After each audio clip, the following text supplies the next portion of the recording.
हिंदू महाकाव्यों के अनुसार 10 सबसे सुंदर स्त्री। दोस्तों, हालांकि इतिहास के पन्नों में बहुत सी ऐसी स्त्रियों का जिक्र मिलता है जिनकी सुंदरता के गुणगान आज भी हमारे बीच मौजूद है, लेकिन उनमें से सर्वोपरि स्त्रियां कौन थी?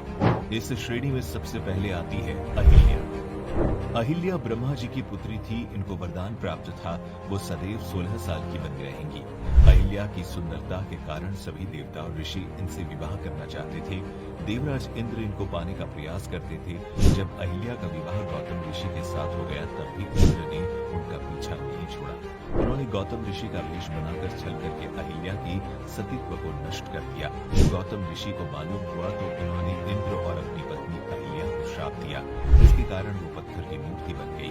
भगवान नारायण ने राम अवतार लिया तो अहिल्या का उद्धार किया। दमयंती विदर्भ देश की राजकुमारी थी जो दिव्य सुंदर थी। उनकी सुंदरता का प्रमाण इसी बात से लगाया जा सकता है कि इंद्र, यम, अग्नि और वरुण जैसे देवता भी उसके स्वयंवर में भाग लेने आए थे।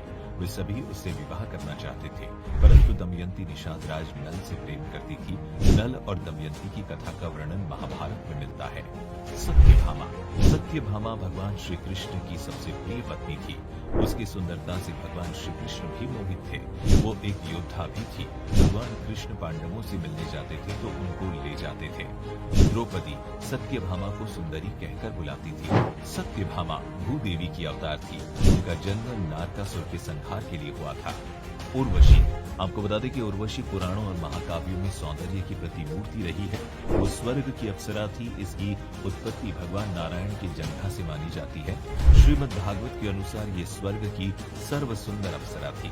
एक बार देवराज इंद्र के राजसभा में नाचते समय राजा पूरग्वा पर मोहित हो गई, जिसके कारण उसके नृत्य का ताल बिगड़ गया। तब देवराज इंद्र ने उसको मृत्युलोक में रहने का अभिशाप दे दिया। रुक्मिणी भगवान श्री कृष्ण की पत्नी थी। वो माता लक्ष्मी का अवतार भी थी। वो दिव्य सुंदर थी। उनकी सुंदरता के कारण शिशुपाल समेत कई देश के राजा उनसे विवाह करना चाहते थे। रुक्मिणी सजी हुई उनकी अनुपम सुंदरता को देखकर राजा महाराजा अपने होश खो बैठते थे। बाद में रुक्मिणी ने भगवान श्री कृष्ण से विवाह किया।